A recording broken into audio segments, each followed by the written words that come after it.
नमस्कार दोस्तों।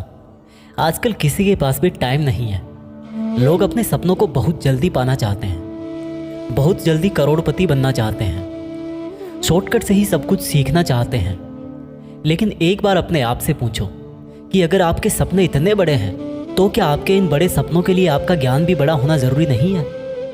क्या आपके मोटिवेशन का आधार बहुत स्ट्रॉन्ग नहीं होना चाहिए? आपने बहुत बार देखा होगा कि जब तक आप कोई मोटिवेशनल वीडियो देखते हो तब तक आप में जोश रहता है, लेकिन जैसे ही काम करना या पढ़ाई करना शुरू करते हो जोश पता नहीं कहाँ गायब हो जाता है। यह वीडियो थोड़ा लंबा है, लेकिन अगर आपने इसमें बताया गया रहस्य जान लिया तो ना तो आपको किसी और मोटिवेशनल वीडियो, किसी ज्ञान की ज़रूरत पड़ेगी और ना ही ऐसा कोई लक्ष्य होगा जो आज के बाद आप अपनी लाइफ में प्राप्त नहीं कर सको। लेकिन ये कैसे पॉसिबल होगा?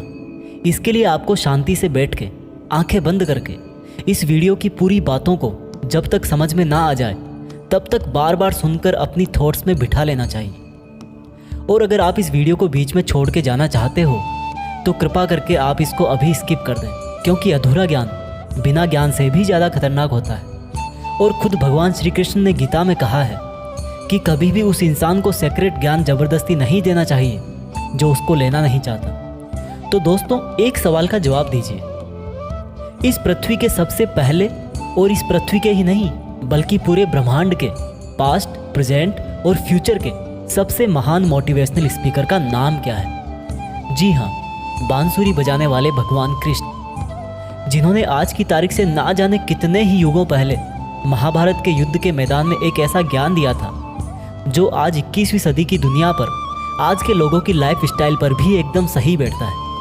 और यह जानकर के बड़े बड़े लोग और रिसर्च करने वाले हैरान हो जाते हैं कि ऐसा कैसे हो सकता है। उस महाभारत के युद्ध के मैदान में दिए गए ज्ञान को पढ़कर Albert Einstein, Mahatma Gandhi, Swami Vivekananda, Annie Besant, Sunita Williams जैसे और ना जाने कितने लोगों ने भी अपना जीवन बदल लिया।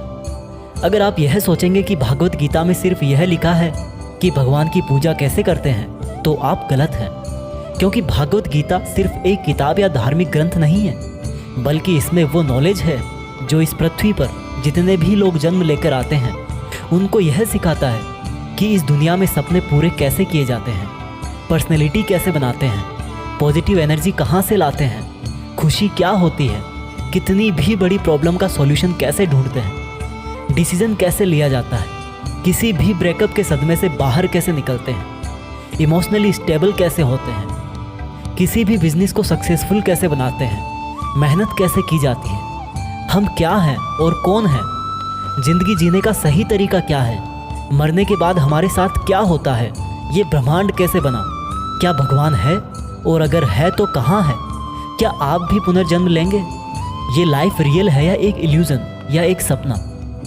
दोस्तों, इस भागवत गीता के ज्ञान ने ही एक दुखी और हारे हुए, धनुष नीचे गिरा देने वाले अर्जुन को महाभारत के महान युद्ध का सर्वश्रेष्ठ योद्धा और विजेता बना दिया।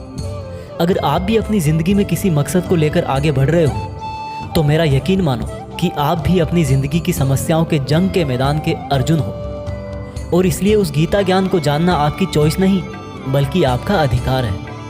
इस गीता ज्ञान को समझकर आपको एक बात का ज़रूर एहसास होगा कि ये असली नॉलेज में पहले क्यों नहीं हासिल कर पाया। तो ऐसा क्या है आखिर भागवत गीता में और इसका मतलब क्या है? भागवत का मतलब है भगवान और गीता का मतलब है गीत, यानी कि ऐसा गीत जो भगवान ने खुद अपने मुंह से गाया हो। भागवत गीता संस्कृत में लिखी गई है, लेकिन इसका ट्रांसलेशन आपको बहुत जगह पर हिंदी, इंग्लिश और अलग अलग भाषाओं में मिल जाएगा। वैसे तो भागवत गीता को जितना समझोगे उतना ही कम है, लेकिन फिर भी इस वीडियो में मैंने गीता के पूरे 18 अध्याय, 700 श्लोक पढ़कर उनको आज की जनरेशन के हिसाब से, स्टूडेंट के हिसाब से, बिजनेसमैन के हिसाब से, अपने करियर में, अपनी लाइफ में, अपने रिलेशनशिप में और अपनी प्रॉब्लम्स में कैसे यूज करते हैं वह बताया है। दोस्तों, मैं यहाँ पर पूरे 18 चैप्टर कवर करूँगा और कोई भी चैप्टर शुरू करने से पहले मैं आपको यह बताऊँगा कि उसमें आप क्या सीखने वाले हो।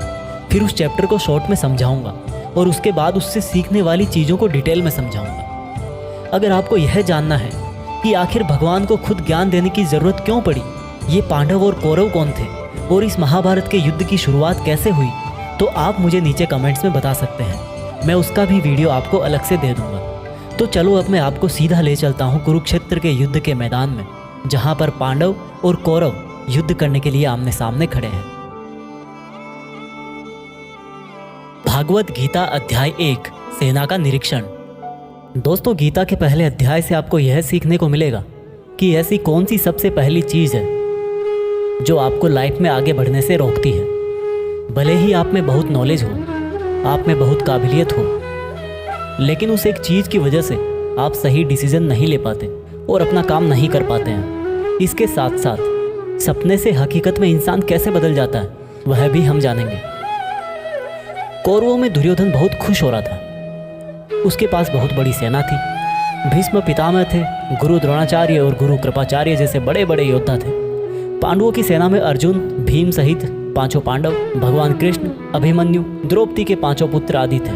अब यह युद्ध पूरी तरह से पारिवारिक युद्ध ही था। पांडवों और कौरवों के लिए गुरु द्रोणाचार्य और कृपाचार्य दोनों एक ही थे। दादा भीष्म भी एक ही थे। साथ ही साथ पांडव और कौरव दोनों खुद भी चचेरे भाई थे, लेकिन हर कोई जीतने के इरादे से आ रखा था। रणभूमि में जब जोर से युद्ध की घोषणा के लिए शंखनाद हुआ तो अर्जुन ने अपने सारथी भगवान कृष्ण से कहा कि हे कृष्ण, मेरे रथ को दोनों सेनाओं के बीच में एक बार ले जाकर के खड़ा कर दो, ताकि मैं ये देख सकूं कि मुझे किनको मारना है। ऐसा सुनकर भगवान कृष्ण ने अर्जुन के रथ को कौरवों की सेना के सामने वहां पर ले जाकर के खड़ा कर दिया, जहां पर कौरवों की सेना में अर्जुन के दादा भीष्म पितामह और गुरु द्रोणाचार्य खड़े थे। और गुरु द्रोणाचार्य ने ही अर्जुन को तीर चलाना भी सिखाया था। अर्जुन ने युद्ध के मैदान में जिधर भी देखा वहां दोनों तरफ ही सिर्फ परिवार वाले नजर आ रहे थे। ये देखकर अर्जुन बहुत दुखी हो गए और कृष्ण से बोले, यहाँ तो हर कोई मेरा सगा संबंधी ही है, मैं अपने ही लोगों को युद्ध में नहीं मार सकता। मुझे इस राज्य के लिए तो क्या, अगर कोई तीनों लोक भी दे तो भी मैं ऐसा युद्ध नहीं करूँगा जिसमें मुझे अपनों को ही मारना पड़े। इस तरह से अर्जुन पूरे दुखी होकर और खुद को कोसते हुए अपने धनुष को छोड़कर रथ में वापस जाकर बैठ गए। दोस्तों, गीता के इस फर्स्ट चैप्टर से हमें यह सीखने को मिलता है कि वास्तविकता सोच से अलग होती है। हमें नहीं पता होता है कि जब हम कोई काम करने का इरादा लेकर जा रहे होते हैं तो वहाँ पर क्या हो सकता है। जब हम किसी बुरी चीज़ का सामना करते हैं तो हम संयम खो बैठते हैं और घबरा जाते हैं, और घबरा जाने के बाद हम हमारा ही असली रूप भूल जाते हैं। भले ही अर्जुन युद्ध कला में मास्टर थे और भले ही वो युद्ध करने के लिए मैदान में धनुष उठाकर चले आए, लेकिन युद्ध सिर्फ हथियारों के चलाना जानने से नहीं होता। उसके लिए इरादे भी चाहिए होते हैं, इमोशनल स्टेबिलिटी चाहिए होती है। मैदान में आकर अर्जुन को अपनी ड्यूटी से ज़्यादा फैमिली और गुरुओं से मोह हो गया और उससे फिर वो दुखी हो गए। वो युद्ध करने का डिसीजन नहीं ले पाए। इससे यह भी सीखने को मिलता है कि ज़िंदगी में हमें हमारा कर्म करने से सबसे पहले रोकने वाला कोई होता है तो वो है हमारा मोह, यानी कि अटैचमेंट। आप सुबह जल्दी उठ सकते हो, लेकिन आपको नींद और आलस्य का मोह होता है। अर्जुन एक क्षत्रिय थे और युद्ध करना ही उनका काम था, और वो युद्ध करने में बहुत अच्छी तरह से ट्रेंड भी थे, लेकिन वो अटैचमेंट में आकर अपना कर्म भूल गए। इसलिए अगर लाइफ में आपको चुनौतियों से लड़ना है तो आपको अपने अटैचमेंट को सेक्रीफाइस करना आना चाहिए। दोस्तों, इसको आप इस तरह से भी समझ सकते हो। मान लो आप किसी से बहुत प्रेम करते हो, लेकिन वह मनुष्य आपके प्रेम की कदर नहीं करता। ऐसे में आपको उसका प्रेम पाने का मोह नहीं होना चाहिए, क्योंकि अटैचमेंट किसी भी तरह का हो, जब तक वो है आप अपनी लाइफ के अर्जुन नहीं बन पाओगे। भागवत गीता अध्याय 2 गीता का सार। दोस्तों, गीता के दूसरे अध्याय से हमें इमोशनल स्टेबिलिटी, आत्मा, मृत्यु, पुनर्जन्म, डिसीजन मेकिंग के बारे में सीखने को मिलता है, और गुस्से का सबसे बड़ा रीजन और उसका सॉल्यूशन क्या है, कैसे आप किसी भी कंडीशन में खुश रह सकते हो और मेहनत कैसे करते हैं, यह भी आपको सीखने को मिलेगा। जब अर्जुन ने युद्ध करने से मना कर दिया तब सारथी श्री कृष्ण ने अर्जुन से कहा कि अर्जुन, ये तुम्हें अचानक से क्या हो गया? जिस तरह की कमज़ोर बातें तुम बोल रहे हो वो तुम जैसे महान योद्धा के मुंह से बिल्कुल अच्छी नहीं लगती। इसलिए अपने इस मन की कमजोरी को छोड़कर युद्ध के लिए वापस खड़े हो जा। अर्जुन बोले कि मैं किस तरह से अपने ही गुरुजी द्रोणाचार्य और दादाजी भीष्म पितामह को मारने के लिए अपना धनुष चला सकता हूँ, क्योंकि ये तो मेरे लिए हमेशा से ही भगवान की तरह रहे हैं। इस युद्ध को करने से अच्छा है कि मैं भिखारी बन जाऊँ, क्योंकि अपनों को ही मारूंगा तो जीत में भी मेरी हार ही है। मैं सही और गलत को नहीं समझ पा रहा, इसलिए मेरा मार्गदर्शन करो कृष्ण। श्री कृष्ण मुस्कुराकर अर्जुन को देखने लगे। भले कोई इंसान उनसे कुछ मांगे और वो दे ही ना, ऐसा भी कभी हो सकता है क्या? यहीं से शुरू होता है भागवत गीता का वो ज्ञान जो आपको भी अर्जुन बनकर ध्यान से सुनना और समझना चाहिए। श्री कृष्ण बोले कि अर्जुन, ये तुझे अचानक से क्या हो गया? तुझ जैसे इंसान को किसी दूसरे की मृत्यु को लेकर नहीं डरना चाहिए। और वैसे भी तुझे क्या लग रहा है, ये लोग तेरे मारने से मर जाएंगे और तू ही इनको मारेगा?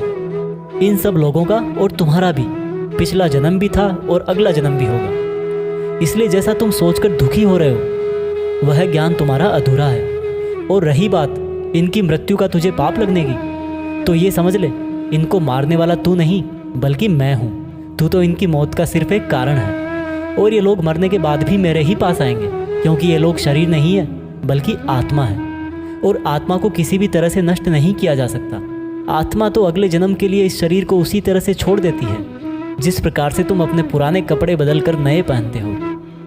हे अर्जुन, जन्म देने वाला और मारने वाला मैं ही हूँ। और ये बता, क्या तू किसी मरे हुए इंसान को जिंदा कर सकता है?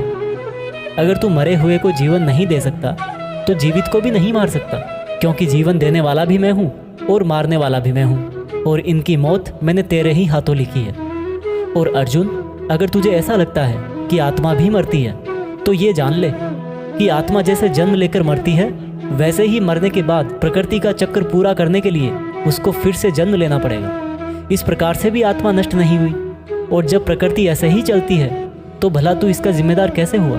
अर्जुन, जिस क्षत्रिय को जीवन में युद्ध करने का अवसर प्राप्त होता है, वो ना केवल भाग्यशाली है बल्कि उसका तो धर्म और कर्म ही युद्ध करना है। और अगर तूने ये युद्ध नहीं किया तो इसका मतलब यह होगा कि तूने अपना धर्म और कर्म अच्छी तरह से नहीं निभाया, और इसलिए तेरे नाम के साथ कलंक जुड़ जाएगा। और तेरे जैसे अर्जुन के लिए तो कलंक उसकी मौत से भी बड़ा है। जो लोग तुझे बहुत सम्मान दिया करते थे, वही लोग तेरी बहुत बुराइयां करेंगे, तेरी वीरता पर सवाल उठाएंगे। इसलिए अर्जुन, तू सुख दुख, हार जीत और फायदे नुकसान को छोड़कर अपने विचारों को स्थिर कर और युद्ध के लिए धनुष उठा, जिससे या तो तू युद्ध में मारा जाकर मेरी ही शरण में आएगा या फिर विजेता बनकर धरती पर ही सुख भोगेगा। हे अर्जुन, तुमने आज तक जितना भी सीखा है वो मेरे इस ज्ञान के आगे बहुत छोटा है।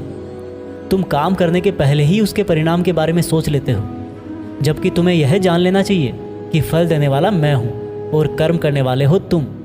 तुम अपना काम करो, मैं अवश्य अपना काम करूँगा। इस बात पर अर्जुन ने श्री कृष्ण से सवाल किया कि आपने मुझे अपने विचारों को स्थिर यानी कि अपने इमोशंस और थॉट को कंट्रोल करने को कहा है, तो यह मैं कैसे करूं? इस पर श्री कृष्ण बोले कि जो व्यक्ति अपने मन की सभी इच्छाओं और अपने सभी कर्मों के फल के बारे में सोचना बंद कर देता है, वही स्थिर बुद्धि कहलाता है। ऐसे व्यक्ति को ना तो खुद के साथ बुरा होने से दुख होता है और ना ही किसी अच्छे काम में खुशी होती है। जिसके मन से हर प्रकार का डर, भावना और क्रोध नष्ट हो गए हैं, जो शुभ अशुभ के चक्कर से बाहर निकल गया है, जो इस प्रकार से अपनी इच्छाओं को वश में कर लेता है जैसे कोई कछुआ खुद को खुद में ही समेट लेता है, उस मनुष्य की बुद्धि स्थिर हो जाती है।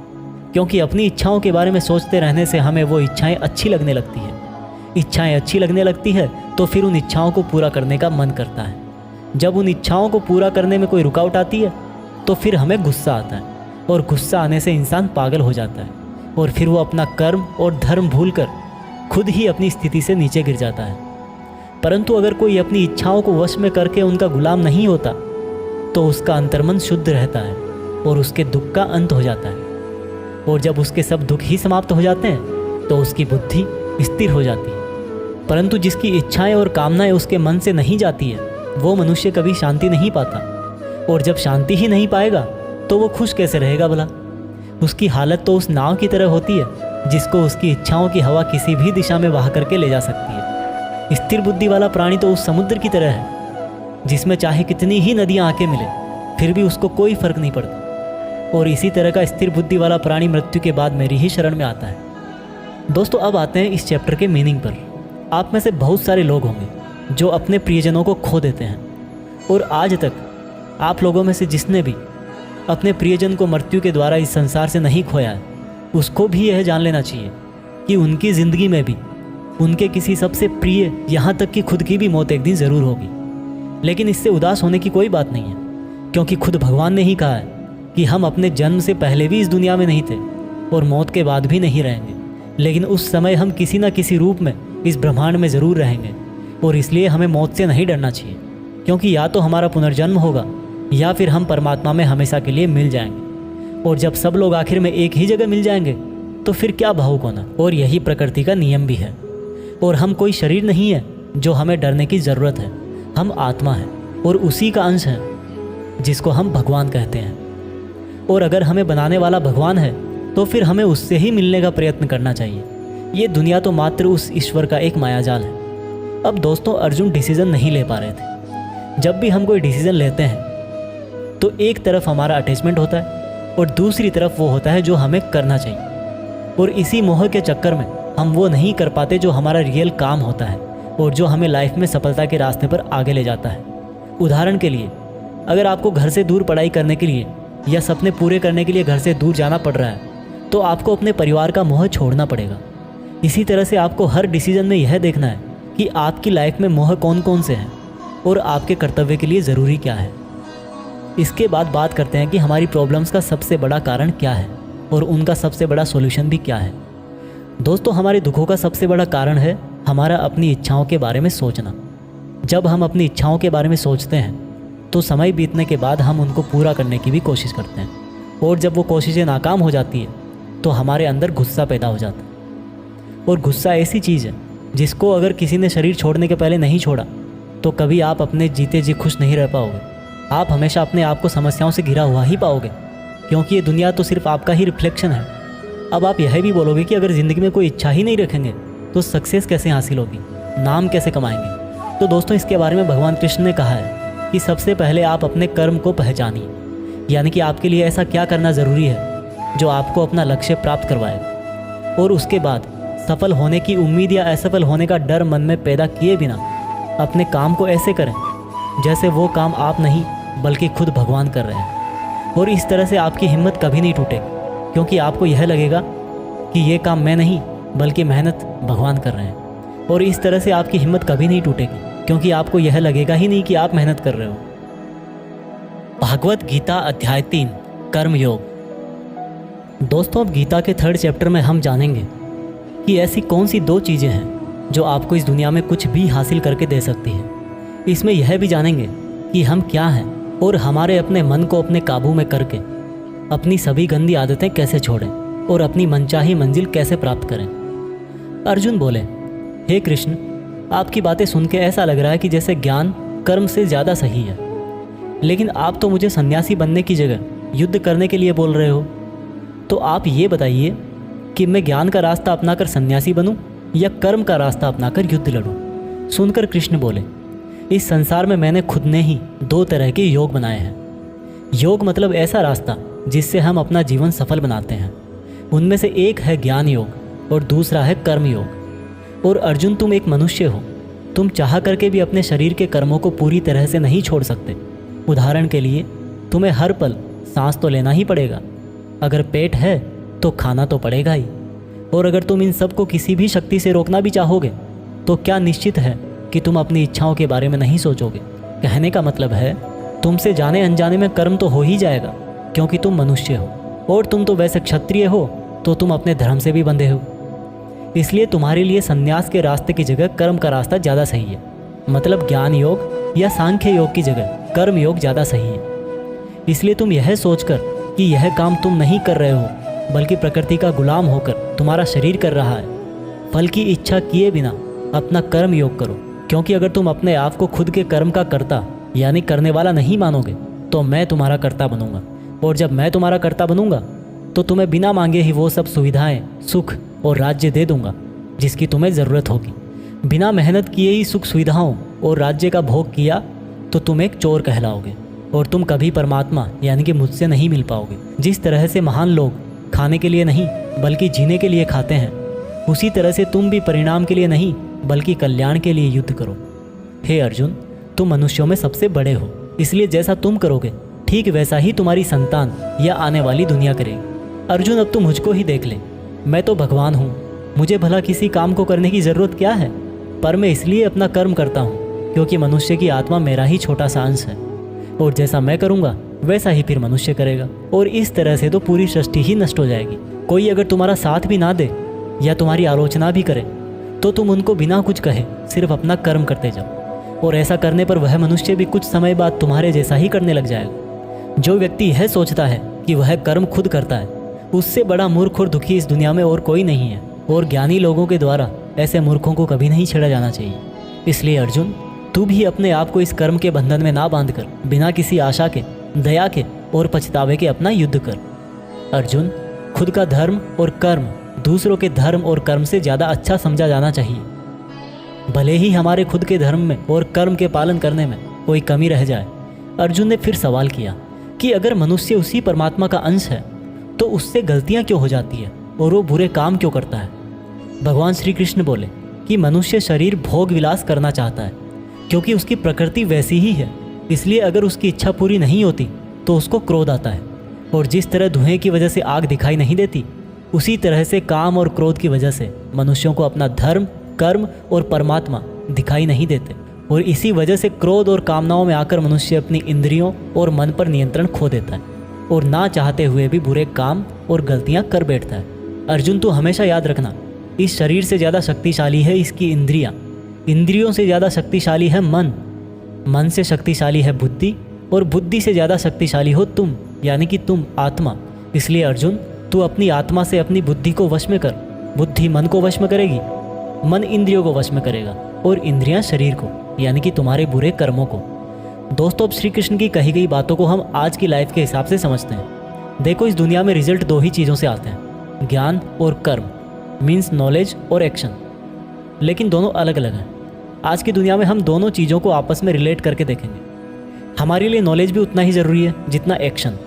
नॉलेज का मतलब यह नहीं है कि आप सिर्फ एग्ज़ाम पास करने के लिए सिलेबस को रटते हो, बल्कि नॉलेज का मतलब ये है कि आप सबसे पहले ये जानो कि आपके गोल्स क्या हैं, आपकी कैपेबिलिटीज़ और आपके इश्यूज़ क्या क्या हैं, और इन सब को मिलाकर गोल्स तक पहुंचने की आपकी प्लानिंग क्या है। ये है आपका नॉलेज, यानी कि ज्ञान योग। इसके अलावा आपको एक और चीज़ जाननी चाहिए कि मेरे भाई, आप शरीर नहीं हो, आप एक आत्मा हो। आपकी आत्मा यानी आप खुद अपने इमोशंस, अपनी थॉट्स और अपनी एक्टिविटीज़ से बहुत ऊपर हो।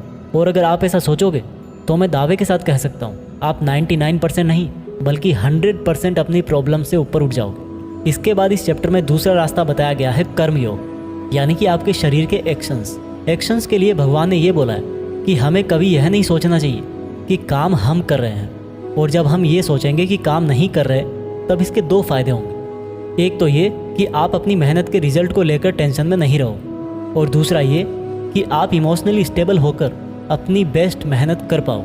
इसके साथ साथ आपको कभी भी अपने बुरे या अच्छे रिजल्ट को खुद पर लेकर दुख नहीं करना चाहिए, क्योंकि श्री कृष्ण की बातों के अनुसार मनुष्य को सिर्फ कर्म करने का अधिकार दिया हुआ है। इसके अलावा आप अपनी किसी भी बुरी आदत से कैसे छुटकारा पाएं, इसको बहुत ही आसान शब्दों में बताया गया है कि आप अपने आप को उस परमात्मा का ही छोटा सा रूप, यानी कि आत्मा समझो, और आत्मा के ध्यान से अपने ब्रेन को और ब्रेन से अपने मन को काबू में करोगे। और इसके बाद में आपका मन अपने आप आपके सभी फिजिकल सेंसेस, यानी कि इंद्रियों को काबू में कर लेगा। और जब आपकी इंद्रियां आपके काबू में हो जाएगी तब बुरी आदत छोड़ना तो क्या, कुछ भी मुश्किल नहीं है। भागवत गीता अध्याय 4, दिव्य ज्ञान। गीता के चौथे अध्याय से हम जानेंगे कि भगवान कब और किस रूप में धरती पर आते हैं, भगवान को कैसे प्राप्त किया जाता है, गुरु से ज्ञान कैसे लिया जाता है, ज्ञान लेना क्यों जरूरी है। श्री कृष्ण बोले कि अर्जुन, जो महान गीता ज्ञान मैं तुझे बता रहा हूँ वो मैंने बहुत पहले ही इसी पृथ्वी पर बताया था, लेकिन समय के साथ वो लुप्त हो गया। इस पर अर्जुन बोले कि हे कृष्ण, आप तो अभी वर्तमान काल में हो, तो आप बहुत पहले के समय में ऐसा कैसे कर सकते हो। श्री कृष्ण बोले कि अर्जुन, तुझे नहीं पता कि तेरे और मेरे कितने जन्म हो चुके हैं। जब जब इस संसार में धर्म का नाश होता है तब तब मैं अधर्म का नाश करने इस धरती पर मानव रूप में आता हूँ और कर्म करके अपना शरीर यहीं छोड़कर वापस चला जाता हूँ। जिस तरह से कोई शिष्य मुझे बहुत प्रेम करता है, उसी प्रकार से मैं भी अपने शिष्यों से बहुत प्रेम करता हूँ। मैंने भले ही इस संसार को बनाया है, लेकिन मैं फिर भी यह नहीं सोचता कि यह मैंने बनाया है।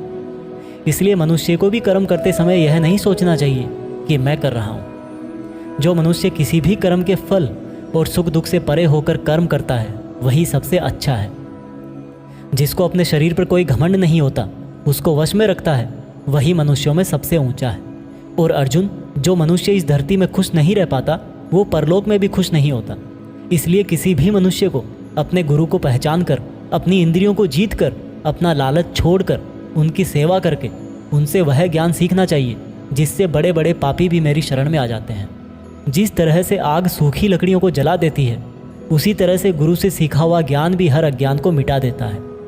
हमेशा कर्म करने वाला और हमेशा मुझ में श्रद्धा रखने वाला ही मुझको प्राप्त कर पाता है। इसलिए जिसने भी कर्म योग से सभी कर्मों को और खुद को अकर्ता मानते हुए परमात्मा को अर्पण कर दिए हैं, ऐसे मनुष्य को उसके कर्म कभी नहीं बांधते। इसलिए अर्जुन, तू भी मेरे इस दिए हुए ज्ञान से यह समझ कि कर्म तू नहीं बल्कि मैं कर रहा हूँ। दोस्तों, इस चौथे चैप्टर में यह साफ कहा गया है कि जब भी धरती पर मानवता का नाश होता है और नेगेटिव एनर्जी लोगों में ज़्यादा होती है, तब भगवान किसी भी रूप में आकर धर्म को फिर से स्थापित करते हैं।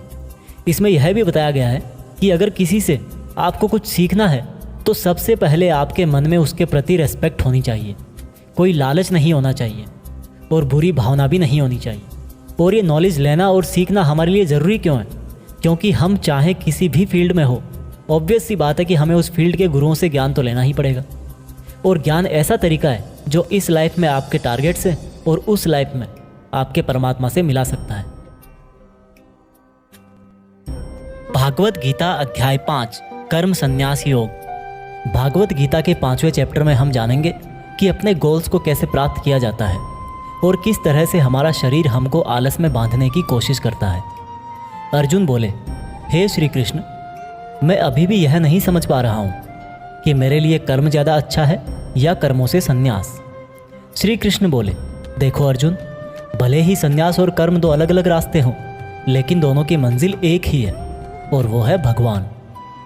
जो व्यक्ति अपने मन को भटकने नहीं देता, जो कर्म करके भी यह समझता है कि कर्म उसने नहीं बल्कि परमात्मा ने किया है, और जो सभी जीव जंतुओं को उसी परमात्मा का हिस्सा मानता है, वह मनुष्य मरने के बाद परमात्मा में ही मिल जाता है। महान पुरुष अपना हर काम खुद के विचारों को साफ करने और दूसरों का कल्याण करने के लिए ही करते हैं। परमात्मा कभी भी मनुष्यों को बुरा काम करने के लिए नहीं उकसाता, बल्कि लोग खुद ही अपने क्रोध और मोह में आकर बुरे कर्मों के साथ साथ उनके फलों का भी निर्माण करते हैं। मैं तो बस उनका फल उन्हीं को वापस देता हूँ। इस शरीर को चाहे कितना ही सुख दे दो, उसकी इच्छाएं तब भी पूरी नहीं होती। इसलिए अर्जुन, तेरे जैसे बुद्धिमान व्यक्ति को शरीर की इच्छाओं में मन नहीं लगाना चाहिए। इस संसार का असली योगी तो वो है जिसने अपने शरीर का नाश होने से पहले अपने क्रोध का नाश कर लिया हो, जो संपूर्ण प्राणियों का हित करता है, जिसका मन किसी भी कर्म में नहीं बंधता और जो अपने भटकते हुए मन को एक जगह केंद्रित करके परमात्मा को याद करता है, वही व्यक्ति सुखी भी है और परमेश्वर सहित सबका प्यारा भी। हे अर्जुन, ये इंद्रियां, मन, बुद्धि, इच्छा, आशा, डर और क्रोध ही तेरे दुश्मन हैं, इनका त्याग कर। दोस्तों, हमारी बॉडी यानी कि शरीर हमेशा रिलैक्स रहना चाहता है, क्योंकि बाय नेचर शरीर एक निर्जीव चीज़ ही है अगर उसमें आत्मा ना हो तो। लेकिन हम यह सोच लेते हैं कि मैं तो शरीर हूँ, ये मेरी आंखें हैं, ये मेरे हाथ हैं और अब मेरा शरीर मुझे सोने के लिए बोल रहा है। तो इसका मतलब यह है कि आपका शरीर आपकी बुद्धि पर भारी पड़ चुका है। इसलिए आपको यह समझना होगा कि आप आत्मा हो और इस शरीर को आप अपनी बुद्धि से जिस तरह चलाना चाहोगे वह वैसा ही चलेगा। दोस्तों, जो रास्ते भागवत गीता में बताए जा रहे हैं वह मनुष्य को परमात्मा से मिला देते हैं। और अगर आप इन सब बातों को अपनी लाइफ में उतारोगे तो आप अपने सपनों को तो आसानी से हासिल कर ही लोगे। जैसे कि कहा गया है कि भगवान की प्राप्ति के लिए मन को वश में करना बहुत ज़रूरी है, ठीक उसी प्रकार से आपको अपनी लाइफ में भी मंजिल हासिल करने के लिए मन को वश में करना बहुत ज़रूरी है। भागवत गीता अध्याय 6 ध्यान योग। भागवत गीता के 6ठे अध्याय में हम जानेंगे कि एक योगी क्या होता है और योगी कैसे बनते हैं। यानी कि आज की लाइफ में बोले तो वह इंसान जो अपनी लाइफ में कुछ बड़ा करना चाहता है। इसके साथ साथ हम यह भी जानेंगे कि क्या होगा अगर आपने इस जीवन में बहुत मेहनत करी लेकिन फिर भी आपकी डेथ होने से पहले आपका सपना पूरा नहीं हुआ। श्री कृष्ण बोले, केवल अपने सांसारिक कर्मों को त्यागने वाला ही योगी नहीं होता, बल्कि जो व्यक्ति करने योग्य सब काम को करता हुआ उनके फल का लालच नहीं करता, वही असली योगी कहलाता है। जो व्यक्ति अपने मन को जीत लेता है तो उसके लिए इस संसार में और कुछ भी जीतना ज़रूरी नहीं होता, और जिसका मन इधर उधर भटकता रहता है उसके लिए इस संसार में कुछ भी पाना आसान नहीं होता, क्योंकि हमारा गुलाम मन हमारा मित्र होता है और अगर हम उसके गुलाम बन जाते हैं तो वो हमारा सबसे बड़ा शत्रु बन जाता है। जो व्यक्ति अपने मन के और संसार के किसी भी विचार, वासना या वस्तु से मोहित नहीं होता और जो मित्र, दुश्मन, महात्मा, पापी, जीव जंतु आदि के प्रति समान दया भाव रखता है, वही योगी की असली निशानी होती है अर्जुन। और जब इस तरह का योगी भाव आने लगे तो बिना किसी आशा के बिना किसी भय के अपने मन को मित्र बनाकर मेरा ध्यान करना चाहिए। ऐसा योगी नींद और भोजन भी उतना ही करता है जितना आवश्यक हो। ऐसा योगी उसी तरह से अपने वचन पर स्थिर रहता है जैसे पूरी तरह रुकी हुई हवा में दीपक की लौ होती है। जब जब भी उसका मन भटके तब तब उसको उस इच्छा को वश में करके फिर से मन को केंद्रित करना चाहिए। और जब योगी इस संपूर्ण ध्यान की अवस्था में आ जाता है तो बड़े से बड़ा दुख भी उसको उसके स्थान से नीचे नहीं गिरा सकता। अर्जुन ने कहा, मगर हे कृष्ण, यह मन बहुत ही चंचल और हठीला है। इसको एक जगह पर रोकना हवा को एक जगह पर रोकने की तरह बहुत मुश्किल है। श्री कृष्ण बोले, हाँ, ये सत्य है कि मन को वश में करना बहुत कठिन है, लेकिन यह भी जान लो कि बार बार योगाभ्यास और आत्मविश्वास से असंभव को संभव बनाया जा सकता है। अर्जुन ने फिर पूछा कि हे कृष्ण, अगर कोई योगी इस तरह से ध्यान केंद्रित करके योग करे, लेकिन अगर अंतिम समय में किसी कारणवश उसका मन भागने लगे तो क्या उसकी पूरी मेहनत शून्य हो जाएगी? श्री कृष्ण बोले, नहीं अर्जुन, निरंतर परमात्मा की तरफ बढ़ना हर आत्मा का अधिकार है। अगर किसी कारणवश वह योगी आत्मा योग की राह से विचलित भी हो जाती है तो भी उसको योग भ्रष्ट पुण्य पुरुषों के लोक में कई वर्ष सुख और आनंद मिल जाता है, और वहां पर वह ध्यान भ्रष्ट योगी भी सुख में समय बिताकर फिर से किसी पुण्यात्मा के परिवार में जन्म ले लेता है। और इस तरह से उस आत्मा की यात्रा वहीं से शुरू हो जाती है जहां पर उसने पिछले जन्म में समाप्त करी थी। और इस प्रकार से उसे एक नया रूप, नया जीवन परमात्मा से मिलन के प्रयत्न के लिए फिर से मिल जाता है। अर्थात उसका पिछले जीवन में किया गया योग बेकार नहीं जाता, लेकिन लगातार प्रयत्न करने वाला योगी इसी जन्म में अपने जीवन चक्र से मुक्त होकर परमात्मा में विलीन हो जाता है। एक योगी तपस्वियों और विद्वानों से भी श्रेष्ठ है। इसलिए अर्जुन, तू भी योगी बन, क्योंकि जो योगियों में भी परम होता है वह मेरा भी परम प्रिय होता है। दोस्तों, हर वो इंसान जिसकी आंखों में कुछ बड़ा करने का सपना है, उसको अर्जुन की तरह ही एक योगी बनना चाहिए। योगी वो इंसान है जो पूरी तरह से इमोशनली बैलेंस्ड है, न्यूट्रल है, जो दूसरों की बातें माइंड नहीं करता और हमेशा अपने टारगेट को पूरा करने के लिए मेहनत करता है। लेकिन दोस्तों, जिंदगी का किसको पता, भगवान ना करे कि ऐसा हो कि कोई इंसान उसके सपने पूरे होने से पहले ही मर जाए, तो उसकी तो मेहनत किसी काम की ना रही और सपने सपने ही रह गए। पर एक बहुत ही सीक्रेट बात भगवान कृष्ण ने इस अध्याय में यह बताई है कि अगर आप मेहनत कर रहे हो और आपने बहुत एक्सपीरियंस गेन कर लिया है, बहुत नॉलेज हासिल कर लिया है, लेकिन फिर भी आपको मंजिल नहीं मिली और किसी रीज़न की वजह से, परमात्मा ना करे ऐसा हो, पर आपकी डेथ हो जाए या सपने के लिए मेहनत करते करते बूढ़े होकर मर जाओ, तो इस केस में चाहे आपको जीते जी फल मिले या ना मिले, मरने के बाद में आपको स्वर्ग में अपने कर्मों के अनुसार पूरा सुख मिलेगा। और जब आपके अच्छे कर्मों का बैलेंस खत्म हो जाएगा तो आप फिर से धरती पर जन्म लेकर आओगे और बाय नेचर आप ऐसे माहौल या घर में जन्म लोगे जिसमें आपको पिछले जन्म के ज्ञान वाला लेवल नेचुरली ही मिल जाएगा और आपको उसके आगे की मेहनत करने के लिए फिर से एक पूरी नई जिंदगी मिल जाएगी। ऐसा मैं नहीं, स्वयं कृष्ण ने योगी के बारे में बताते हुए इस गीता के 6ठे चैप्टर के श्लोक नंबर 37 से लेकर श्लोक नंबर 45 तक यही बात कही है। और ये भी कहा है कि ये उनके लिए एप्लीकेबल है जो सच में बहुत बहुत मेहनत करते हैं। यह भागवत गीता सार आप YouTube के जीत फिक्स चैनल पर सुन रहे हैं। भागवत गीता अध्याय 7 भगवान का ज्ञान। भागवत गीता के 7वें चैप्टर में बताया गया है कि ईश्वर किस तरह से इस संसार को चलाते हैं, ईश्वर को कौन से भक्त बहुत अच्छे लगते हैं, इंसान भगवान को क्यों नहीं जान पाता है। भगवान कृष्ण बोलते हैं कि हे अर्जुन, अब मैं तुझे वो बातें बताने वाला हूँ जिनको जानकर तुझे इस संसार में दूसरा कोई सा भी ज्ञान जानने की जरूरत नहीं पड़ेगी। हजारों लोगों में से कोई एक मुझे प्राप्त करने की कोशिश करता है और ऐसे हजारों कोशिश करने वालों में से कोई एक ही मुझे बहुत समर्पण के साथ प्रेम करता है। मेरे 2 रूप हैं, एक जड़ रूप यानी कि जिसमें पृथ्वी, अग्नि, जल, वायु और आकाश के साथ साथ मन, बुद्धि और अहंकार है। वही दूसरा चेतन रूप जिसमें इस सृष्टि का चक्र है। समय को भी मैं ही चलाता हूँ। जल, सूरज, चंद्रमा, ओमकार में मैं ही हूँ। पृथ्वी की सभी पवित्र गंध, अग्नि और बुद्धिजीवियों का तेज, तपस्वियों का तप, धर्मों का पवित्र कर्म, बलवानों का बल और अलग अलग समय कालों का बीज भी मैं ही हूँ। इस संसार के लोग सांसारिक गुणों के गुलाम हैं, इसलिए मुझे नहीं जान पाते और वास्तव में तो ये सांसारिक गुण भी मेरी ही माया है। मगर जो मनुष्य इस मेरे ही माया जाल को तोड़ देता है वो मेरा हो जाता है। माया जाल में फंसे हुए मूर्ख लोग मेरी शरण में नहीं आ पाते हैं। कोई भी भक्त 4 तरह से मेरी पूजा करता है। कोई प्राप्ति चाहने वाला, कोई दुख के संकट में याद करने वाला, मुझे जानने की इच्छा रखने वाला, या फिर मुझे पहले से ही जानने वाला। लेकिन इनमें से मुझे अत्यंत प्रेम करने वाला ज्ञानी बहुत पसंद है। ये चारों ही तरह के भक्त दयावान होते हैं, लेकिन ज्ञानी पुरुष तो मानो जैसे मेरा ही रूप हो। और ज्ञानियों में भी जो व्यक्ति मुझे बहुत सारे जन्मों से मानता आया है, वो मृत्यु के पश्चात मुझ में ही समा जाता है। जो लोग किसी इच्छा पूर्ति के लिए अगर किसी देवता की भक्ति करते हैं, तो मैं उन भक्तों की आस्था उन्हीं देवताओं में स्थिर कर देता हूँ और वो भक्त उन्हीं देवताओं को प्राप्त हो जाते हैं। लेकिन यह फल ज़्यादा समय तक नहीं चलता। और अगर कोई भक्त अगर किसी भी प्रकार से मेरी ही पूजा करता है, तो उसे मैं अपना ही बना लेता हूँ। जो मूर्ख मुझे जन्म लेने और मरने वाला मानते हैं, वो मुझे प्राप्त नहीं कर पाते। मैं भूतकाल, वर्तमान और भविष्य को पूरा जानता हूँ, जबकि श्रद्धा रहित लोग मुझे भी नहीं जान पाते। जो भक्त इस सांसारिक मोह और माया को छोड़कर श्रेष्ठ कर्मों का आचरण करके मेरी भक्ति करते हैं, वो इस मृत्यु से मुक्त होकर मुझ में ही समा जाते हैं। तो दोस्तों, आज के समय के हिसाब से इस चैप्टर का मतलब आप इस तरह से निकाल सकते हैं। जब आप अपनी लाइफ में कोई टारगेट सेट करते हो, तो आप टाइम बीतने के बाद टारगेट को भूलने लगते हो, क्योंकि डिस्ट्रैक्शंस बहुत सारे होते हैं।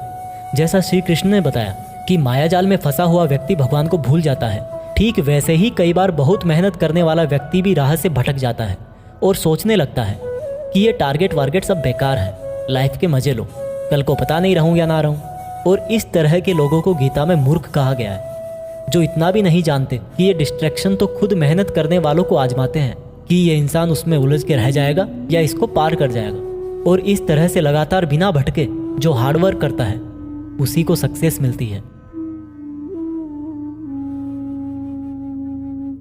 भागवत गीता अध्याय 8, भगवान की प्राप्ति।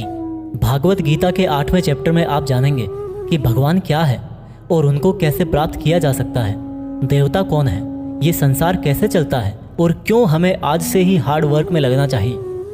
अर्जुन बोले, हे कृष्ण, ये परम ब्रह्म क्या है, आध्यात्म क्या है, कर्म क्या है, ये संसार क्या है और ये देवता कौन है, इस संसार का फैसला कौन करता है और कोई योगी आपको कैसे पहचानता है। श्री कृष्ण बोले, ब्रह्म परम अक्षर है, आध्यात्म जीवों का स्वरूप है, कर्म भूतकाल का एक ऐसा त्याग है जिससे वर्तमान में परिणाम उत्पन्न होते हैं, हमेशा उत्पन्न और अंत होने वाले का नाम संसार है। जिनको शास्त्रों में परम पुरुष बताया गया है, वही देवता है। इस संसार का फैसला करने वाला मैं ही हूँ। और जो भी पुरुष अपने अंतकाल में जिस जिस भाव को याद करता हुआ और अपने ध्यान को भ्रकुटी में केंद्रित करके शरीर छोड़ता है, तो वह उसी भाव को प्राप्त होता है। इसलिए मेरा स्मरण करने वाले सदैव मेरे पास ही आते हैं। इसलिए अर्जुन, तू भी मुझ में ही ध्यान रख के युद्ध कर, जिससे कि तू मुझे ही प्राप्त होगा। जो लोग हमेशा मुझे याद करते हैं, वह बहुत आसानी से मेरे पास आ जाते हैं, और जो मेरे पास आ जाता है, उसके दुख और मृत्यु चक्र समाप्त हो जाते हैं। ब्रह्मा का एक दिन 1000 युगों का होता है और एक रात भी 1000 युगों की होती है। ब्रह्मा के दिन की सुबह में ही संपूर्ण संसार का निर्माण होता है और रात के आरंभ में ही वह संसार फिर से ब्रह्मा में समा जाता है, और हर दिन ऐसा ही चक्र चलता रहता है। लेकिन जो मेरे भक्त होते हैं, वो जल्दी ही इस चक्र से मुक्त हो जाते हैं। अर्जुन, अब मैं तुम्हें वह 2 रास्ते बताऊंगा जिनसे होते हुए ही लोग या तो परम गति को प्राप्त होते हैं या फिर इस संसार में वापस आते हैं। जब सूर्य का प्रकाश रहता है, शुक्ल पक्ष होता है और सूर्य उत्तरायण में होता है, तब शरीर छोड़ने वाले कर्मयोगी मेरे पास हमेशा के लिए आ जाते हैं। जब रात्रि होती है, कृष्ण पक्ष होता है और सूर्य दक्षिणायन में होता है, उस वक्त पर कर्मयोगी शरीर त्याग कर परलोक में बहुत समय तक तरह तरह के आनंद सुख भोग करके वापस जन्म लेते हैं। केवल एक योगी ही इस रहस्य को जानकर सब कर्मों के फलों का मोह छोड़कर परम ब्रह्म को प्राप्त होता है। दोस्तों, इस चैप्टर का आप आजकल की लाइफ के लिए इस तरह से मीनिंग निकाल सकते हो। कोई भी वो मंजिल जिस पर आप हमेशा के लिए अपना नाम दुनिया के सामने लिखना चाहते हो, उसके लिए आपको बहुत हार्ड वर्क करना पड़ेगा। क्योंकि जैसा श्री कृष्ण ने बताया कि ये संसार का चक्र बहुत बड़ा है और लोग आते रहते हैं और लोग जाते रहते हैं। लेकिन जिन लोगों को अपनी लाइफ में कुछ ऐसा करना है जिसकी वजह से उनका नाम हमेशा के लिए दुनिया में हो जाए, उन लोगों को ज्ञान योगी और कर्मयोगी बनना पड़ेगा। ब्रह्मा का जो एक दिन है, उसका मतलब है कि ये यूनिवर्स बहुत पहले से है और बहुत आगे तक चलेगा, और इंसान की लाइफ उस यूनिवर्स के सामने बहुत बहुत छोटी है। इसलिए ऐसा ना हो कि आप लाइफ में सिर्फ सपने सजो के बैठ जाओ और ब्रह्मा जी की शाम हो जाए। भागवत गीता अध्याय 9, अत्यंत गुप्त ज्ञान। भागवत गीता के 9th चैप्टर में हम जानेंगे कि जब हम अलग अलग देवताओं की पूजा करते हैं तो उससे क्या होता है। इसी को हम प्रैक्टिकल लाइफ में लाकर भी जानेंगे। श्री कृष्ण बोले कि हे अर्जुन, अब मैं तुझे बहुत ही गुप्त और बड़ा ज्ञान देने वाला हूँ। वह मनुष्य जो मुझ में श्रद्धा नहीं रखते, वह इस संसार में बार बार दुख भोगने के लिए आते रहते हैं और जाते रहते हैं। मैं ही इस संसार को बार बार बनाता हूँ और मिटाता हूँ। मैं ही मनुष्यों को उनके कर्मों के अनुसार फल देता हूँ, पुनर्जन्म देता हूँ। लेकिन मुझे मेरे काम का बिल्कुल भी मोह और अहंकार नहीं है। मैं यह कर्म करते हुए भी इस कर्म के बंधन में नहीं बंधता। सब कुछ करके भी मैं नहीं मानता कि मैं कुछ करता हूँ। मेरी माया जाल में फंसने वाले और मुझे नहीं समझने वाले मूर्ख लोग और बेकार की आशा और बेकार काम करने वाले लोग हमेशा इसी संसार में फंसे रह जाते हैं। जो वेदों को पढ़ के स्वर्ग प्राप्ति के लिए मेरी पूजा करते हैं, वे लोग इंद्र के स्वर्ग का आनंद भोगते हैं। लेकिन उनके स्वर्ग के सुख तब तक ही चलते हैं जब तक उनके मानव जीवन के पुण्य खत्म नहीं हो जाते। और जब उनके पुण्य खत्म हो जाते हैं, उनको वापस इसी पृथ्वी पर जन्म लेने आना पड़ता है। किंतु जो मुझ में मतलब परमेश्वर को ही सब कुछ मानकर अपने कर्म फल को त्याग कर निरंतर प्रेम करते हैं, मैं उनकी ना केवल सभी आवश्यकताएं पूरी करता हूँ, बल्कि उन्हें सदा के लिए मेरी शरण में भी लेता हूँ। देवताओं को पूजने वाले देवताओं के पास, पितरों को पूजने वाले पितरों के पास, राक्षसों को पूजने वाले राक्षसों के पास और मुझे मानने वाले सदा मेरे पास ही आते हैं। देवताओं, पितरों और भूतों को पूजने वालों का ज्ञान सीमित होता है और उनको फिर से इस मृत्युलोक में आना पड़ता है। इसलिए अर्जुन, तू भी अगर कुछ खाए, दान करे, तप करे और कर्म करे तो मुझ में ही अर्पण करके करना। इस प्रकार से तू मुझको ही प्राप्त हो जाएगा। मेरे लिए प्रिय और अप्रिय सब बराबर हैं। यहाँ तक कि अगर कोई बहुत ही दुराचारी हो, चाहे स्त्री पुरुष हो, चाहे राजा या भिखारी भी हो, तो वह भी मुझ में आसक्त होकर इस भवसागर से तर जाता है। इसलिए अगर तू भी मुझ में समर्पित रहेगा तो मुझे ही प्राप्त करेगा। दोस्तों, जैसा कि श्री कृष्ण ने कहा कि जो जिसकी पूजा करता है, मैं उसको उसी से जोड़ देता हूँ। दोस्तों, इस बात का बहुत गहरा मीनिंग है। हम जिस तरह के इंसान के साथ समय बिताएंगे, टाइम बीतने के बाद में हमारी थॉट्स पर भी उसका असर हो सकता है। इसलिए निगेटिव थॉट्स वाले लोगों से दूर रहना चाहिए और जो लोग पॉजिटिव रहते हैं, जिनकी ज़िंदगी में कुछ करने का मकसद है, उनकी रेस्पेक्ट करनी चाहिए। क्योंकि आज भले ही वो कुछ ना हो, लेकिन जैसा भगवान ने कहा कि जैसी भावना वैसा नतीजा, तो उस प्रकार से सही रास्ते पर चलने वाले एक दिन मंजिल तक पहुंच ही जाते हैं। भागवत गीता अध्याय 10, भगवान की महिमा। भागवत गीता के 10वें चैप्टर में आप भगवान के द्वारा यह जानेंगे कि क्या भगवान का कोई रूप है, भगवान कहाँ कहाँ किस किस रूप में रहते हैं। वैसे तो आपने बहुत बार सुना है कि भगवान ऐसे हैं, भगवान वैसे हैं, यहाँ है, वहाँ है, हर जगह है, पर इसको हम ज़रा बारीकी से जानेंगे और मैं आपको यह भी बताऊंगा कि क्या इंसान के लिए भगवान को पूरा जानना संभव है। श्री कृष्ण बोले, अर्जुन, तू मेरा सच्चा मित्र है और मुझसे प्रेम करता है, इसलिए अब मैं तुझे मेरे बारे में बताता हूँ। मेरे जन्म को कोई नहीं जानता, लेकिन जो यह जानता है कि मैं कभी नहीं जन्म लेने वाला और कभी नहीं मरने वाला हूँ, वही सबसे बड़ा ज्ञानी है। ज्ञान और मूर्खता, सत्य और झूठ, सुख और दुख, मन और बुद्धि, रचना और नाश, कीर्ति और अपमान सहित सभी भाव वास्तव में मैं ही तो हूँ। इस संसार में जहाँ जहाँ जिसकी भी पूजा होती है, वह वास्तव में मैं ही हूँ। जो लोग मुझ में मन और प्राणों को अर्पण करते हैं, उनके ज्ञान के अंधकार को मैं ही ज्ञान के उजाले से रोशन करता हूँ। इस पर अर्जुन बोले कि हे कृष्ण, आपने जो अभी तक खुद के बारे में बताया है, उन सब बातों को मैंने मान लिया है, लेकिन आपकी बातें मेरा और ज़्यादा मन मोह रही है। हालांकि आप ही खुद को पूरी तरह से जानते हैं, लेकिन फिर भी मैं आपको किस तरह से मानूं, और अपनी शक्तियों और महिमाओं के बारे में भी बताइए। इस पर श्री कृष्ण बोले कि अर्जुन, वैसे तो मेरे विस्तार का कोई अंत नहीं है, लेकिन फिर भी मेरी जो भी जानकारी तेरे लिए जानना जरूरी है, उससे मैं तुझे बताऊंगा। अर्जुन, सभी समय मुझसे ही बने हैं, भूत, वर्तमान और भविष्य भी मैं ही हूँ। मैं ही विष्णु, सूर्य और चंद्रमा हूँ। वेदों में सामवेद, देवों में इंद्र और इंद्रियों में मन, जीवों में आत्मा, पर्वतों में सुमेर, रुद्रों में शंकर, वसुओं में अग्नि और धन दौलत में कुबेर भी मैं ही हूँ। जल में समुद्र, ग्रहों में बृहस्पति, अड़े रहने वालों में पहाड़, देवर्षियों में नारद, पेड़ों में पीपल, हाथियों में ऐरावत, मनुष्यों में राजा, गायों में कामधेनु, सर्पों में सर्पराज, नागों में शेषनाग, राजाओं में यमराज, गणनाओं में गणित, पक्षियों में गरुड़, योद्धाओं में श्रीराम, समुद्र में मगरमच्छ, नदियों में गंगा, विद्याओं में ब्रह्म विद्या, विवादों का निर्णय, अक्षरों में ओम, कालों का महाकाल, मंत्रों में गायत्री, महीनों में मार्गशीर्ष, ऋतुओं में बसंत भी केवल मैं ही हूँ। छलों का जुआ, जीतने वालों की विजय, निश्चय करने वालों का निश्चय और भक्त पुरुषों की भक्ति भी मैं ही हूँ। वृष्णवंशियों में कृष्ण यानी कि स्वयं मैं, पांडवों में अर्जुन यानी कि तू, मुनियों में वेदव्यास और कवियों में शुक्राचार्य भी मैं ही हूँ। जीतने वालों की रणनीति और रहस्य रखने वालों का मौन भी मैं ही हूँ। हे अर्जुन, इस ब्रह्मांड में जितना भी जाना और अनजाना है वह सब मैं ही हूँ और मेरा कोई अंत नहीं है। इसलिए हे अर्जुन, मुझे पूरा जानना तेरे लिए किसी काम का नहीं है। बस तू इतना जान ले कि ये संसार तो मेरे एक छोटे से अंश मात्र से ही चलता है। दोस्तों, इस चैप्टर में आप जान गए होंगे कि ऐसी कोई जगह नहीं है जहाँ पर भगवान ना हो। और श्री कृष्ण ने यह भी कहा है कि अर्जुन को ना तो ईश्वर को पूरा जानना जरूरी है और ना ही वो पूरा डिटेल में जान पाएंगे। दोस्तों, इसको आप अपनी लाइफ में इस तरह से रिलेट करो कि जैसे भगवान ने कहा कि मैं अनंत हूँ और तू उतना ही जान जितना तेरे लिए ज़रूरी है। ठीक उसी प्रकार से आपको भी अपनी लाइफ में उन चीज़ों में अपनी एनर्जी और टाइम वेस्ट नहीं करना चाहिए जिनको जानना आपके लिए ज़रूरी नहीं होता। सिर्फ आप इतना ध्यान रखें कि ऐसा कौन सा नॉलेज है जो आपको अपनी मंजिल तक पहुंचाएगा।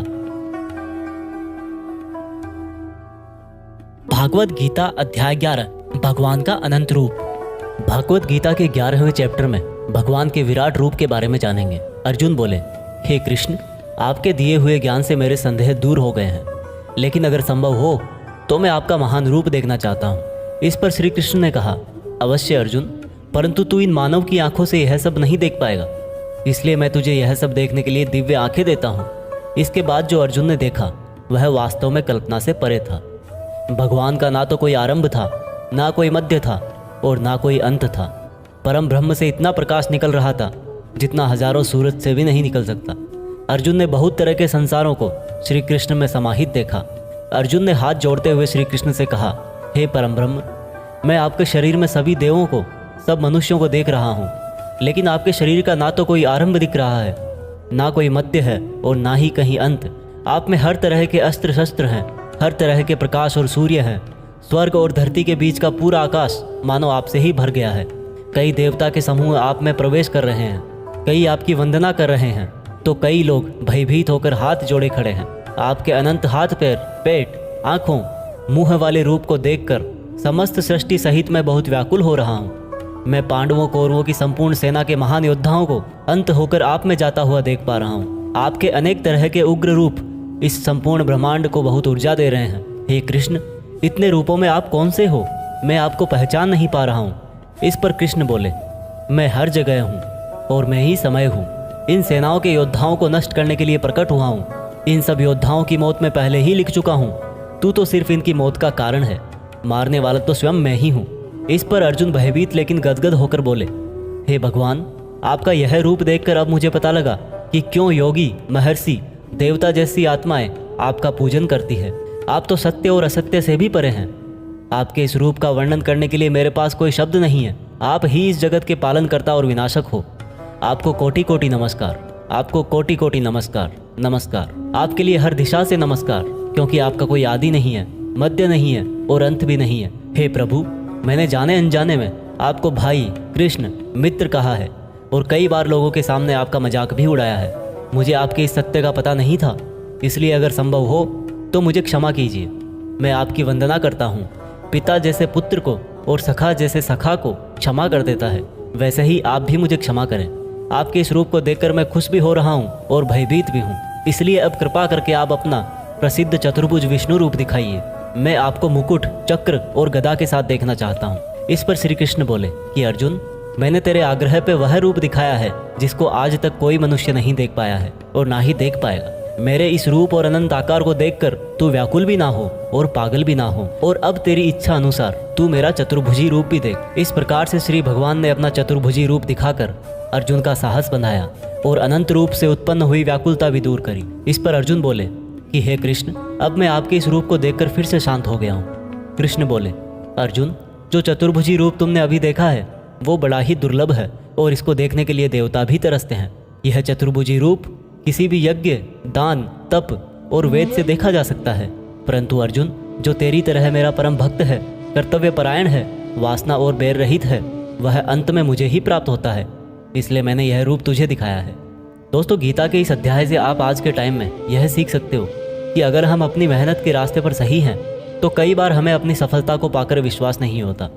हमें पता ही नहीं लगता कि हमने इतनी मेहनत कर ली, और जब सफलता आती है तब भी लगता है कि ये तो बहुत बड़ी है। मैंने इतनी मेहनत तो की ही नहीं थी। और दोस्तों, यही महान लोगों का एक गुण भी है, वो मेहनत करते हैं लेकिन उनको यह भी आभास नहीं रहता कि वो कितनी मेहनत कर रहे हैं। यह उनके बड़प्पन को दिखाता है। भागवत गीता अध्याय 12 भक्ति योग। दोस्तों, गीता के 12वें चैप्टर में हम जानेंगे कि अपने गोल्स पर कैसे अडिग रहें, एक स्टूडेंट को क्या करना चाहिए। अर्जुन ने कहा कि हे भगवान, आपको क्या मानकर पूजना ज़्यादा अच्छा है, रूप या फिर निराकार। श्री कृष्ण ने कहा, जो भक्त मन को एकाग्र करके श्रद्धा से युक्त होकर मुझ सगुण रूप परमेश्वर को भजते हैं, वह मुझे योगियों में श्रेष्ठ लगते हैं। परंतु जो भक्त अपनी इंद्रियों को वश में करके मन बुद्धि से परे मेरे अविनाशी रूप पर ध्यान लगाते हैं, वह मुझे ही प्राप्त होते हैं। जो भक्त अपने कर्मों को मुझ में अर्पण करके मेरा चिंतन करते हैं, वो भी मुझे ही प्राप्त होते हैं। इसलिए तू मन को मुझ में ही लगा।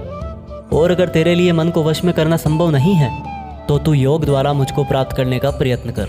जिसके क्रोध और सभी द्वेष समाप्त हो गए हैं, वह भक्त मुझे बहुत पसंद है। अगर तू मन को रोकने के अभ्यास में भी असफल है, तो तू मेरे लिए ही कर्तव्य परायण हो जा और कर्म फल का त्याग कर दे। अभ्यास से ज्ञान श्रेष्ठ है, ज्ञान से मुझ परमेश्वर का ध्यान श्रेष्ठ है, और इस ध्यान से भी श्रेष्ठ है सभी कर्मों के फल का त्याग करना, जिससे तुरंत ही शांति मिलती है। जो व्यक्ति हर तरह के सुख दुख, शस्त्र और मित्र भाव, लाभ हानि, मोह और इच्छा, हर तरह के मौसम से मुक्त है और सभी प्राणियों को बराबर देखता है, और जो अपने मन और इंद्रियों को पूरी इच्छा शक्ति से वश में किए है, वही परमानंद के लिए श्रेष्ठ है। जो निंदा और प्रशंसा को एक समान समझता है, जो किसी भी स्थान पर किसी भी भोजन के साथ रह सकता है, वह भक्त मुझे श्रेष्ठ लगता है। और उनमें भी जो निष्काम भाव से अपना कर्म और मेरी सेवा करते हैं, वह मुझे अति प्रिय है। दोस्तों, इस चैप्टर में बताया गया है कि आपको अपने खुद के पुराने अनुभवों से सीखना चाहिए।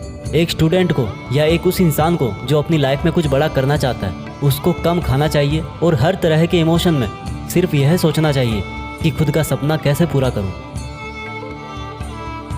यह भागवत गीता सार आप YouTube के जीत फिक्स चैनल पर सुन रहे हैं। भागवत गीता अध्याय 13 क्षेत्र क्षेत्रज्ञ विभाग योग। भागवत गीता के 13वें चैप्टर में हम जानेंगे कि किस तरह से हमारे एक्शन से रिजल्ट पैदा होता है। श्री कृष्ण ने कहा कि ये शरीर एक क्षेत्र की तरह है, और जो इसको जानता है उसको क्षेत्रज्ञ कहते हैं। क्षेत्र मतलब खेत। जिस तरह से खेत में जैसा बीज डालते हैं, वह उसी प्रकार का सही समय आने पर फल देता है। उसी तरह जीवन में भी जिस तरह का कर्म फल का बीज मनुष्य डालता है, वही बीज समय आने पर उसी प्रकार का फल देता है।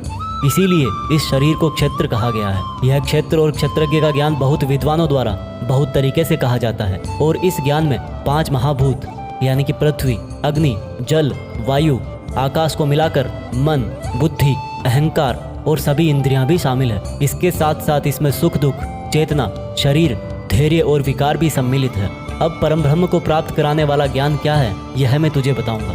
मनुष्य में कोई भी खूबी होने पर उसमें किसी तरह का घमंड नहीं होना चाहिए। किसी भी प्राणी को सताना नहीं चाहिए। दूसरों के प्रति क्षमा भाव होना चाहिए। गुरु की सेवा की जानी चाहिए। मन और वाणी में सरलता होनी चाहिए। मन और समस्त इंद्रियों पर पूरा वश होना चाहिए। किसी भी तरह के भाव में नहीं बहना चाहिए। संतान, जीवन साथी, घर और धन में मोह नहीं होना चाहिए। अच्छे और बुरे में भी मन और बुद्धि की स्थिरता होनी चाहिए। वासना वाले लोगों से दूरी होनी चाहिए। एकांतवास में मन का शुद्धिकरण करना चाहिए। मुझ परमेश्वर में पूरी तरह से समर्पण और ध्यान मग्न रहना चाहिए। हे अर्जुन, अब मैं तुझे परम ब्रह्म के बारे में कहूँगा। वो सर्वव्यापी है। वह सब इंद्रियों के साथ भी इंद्रियों के बिना है, और वह निर्गुण होकर भी सभी गुणों के साथ है। वह सभी सजीवों और निर्जीवों में है।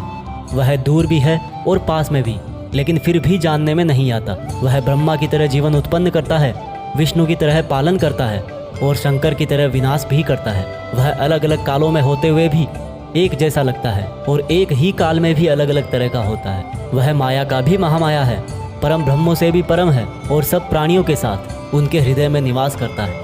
परंतु इसके बाद भी यह जानने के योग्य है, हे अर्जुन, इस प्रकृति और पुरुष का भी कोई आरंभ नहीं है, क्योंकि प्रेम और घृणा और तीनों तरह के गुण अर्थात सत, रज और तम भी प्रकृति से ही आते हैं। कार्य और कार्यों को करने वाली इंद्रियां भी प्रकृति से ही उत्पन्न होती है। प्रकृति से जन्मा मनुष्य प्रकृति के ही गुणों को भोगता है, और इन्हीं गुणों के भोग के अनुसार ही उसका जन्म और मरण तय होता है। इस तरह से जो भी मनुष्य इस पुरुष और प्रकृति के ज्ञान को जानता है, वह कर्म करता हुआ भी मुझे प्राप्त होता है, और मुझ परमात्मा को हर मनुष्य अपने अलग अलग तरीके से पाता है। किंतु जो मंद बुद्धि होते हैं, वह तो इस ज्ञान को सुनकर और मेरी प्रकृति जानकर ही मृत्युलोक से मुक्त हो जाते हैं। जो मनुष्य सभी कर्मों को प्रकृति से ही होने वाला मानता है, वह अपनी आत्मा को अकर्ता समझकर इस भवसागर से पार हो जाता है। हे अर्जुन, जिस तरह से आसमान का पदार्थ काफ़ी पतला होता है और इसीलिए वो दूषित नहीं होता, उसी प्रकार से यह आत्मा शरीर में सूक्ष्मता से रहती है, जिससे ये कभी दूषित नहीं होती। इस प्रकार से प्रकृति, पुरुष और चेतना के ज्ञान से तू भी मुझ परम ब्रह्म को प्राप्त हो जा।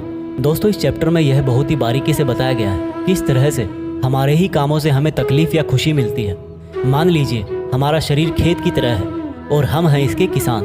अब हम जो भी इस खेत में बोएंगे, फल भी उसी बीज के अनुसार हमें भविष्य में जाकर मिलता है। इसलिए यह हमारे आज के एक्शंस पर ही डिपेंड करता है कि हमें फ्यूचर में क्या मिलने वाला है। भागवत गीता अध्याय 14, प्रकृति के 3 गुण। दोस्तों, भागवत गीता के 14वें चैप्टर में हम जानेंगे कि किस तरह से हमारा स्वभाव और यह संसार 3 गुणों में बटा हुआ है। श्री कृष्ण बोले, हे अर्जुन, अब मैं तुझे संसार के उन 3 गुणों के बारे में बताऊंगा जो आत्मा को शरीर के मोह से बांधते हैं और जिन्हें जानकर कोई भी मनुष्य मुझे पा सकता है। यह तीनों गुण है सत्वगुण, रजोगुण और तमोगुण। सत्वगुण इन सभी गुणों में श्रेष्ठ है और यह ज्ञान और सुख से जोड़ता है। रजोगुण कामना और आसक्ति से उत्पन्न होता है, जो कि कर्म और उसके फल में बांधता है। तमोगुण मनुष्य को भोग विलास, आलस्य और निद्रा में बांधता है।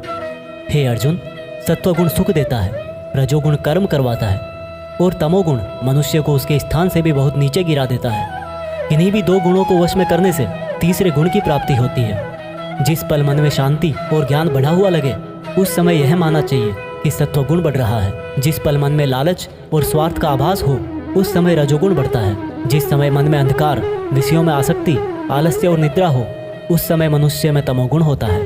सत्वगुण में मरने वाला मनुष्य परमात्मा को प्राप्त होता है। रजोगुण वाला मनुष्य फिर से जन्म लेकर मनुष्य बनता है और तमोगुण वाला प्राणी अगले जन्म में कीट पतंग बनता है। सात्विक कर्म का परिणाम है सुख, राजस कर्म का परिणाम है दुख और तामस कर्म का परिणाम अज्ञान होता है।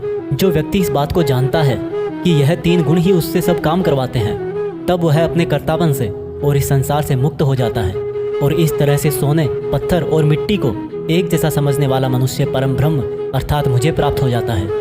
दोस्तों, यह 3 प्रकार सात्विक, राजस और तामस हमारी डेली लाइफ में बहुत यूज़फुल हैं। अगर आप मेहनत करके कुछ उम्मीद नहीं करोगे तो आप हमेशा खुश रहोगे।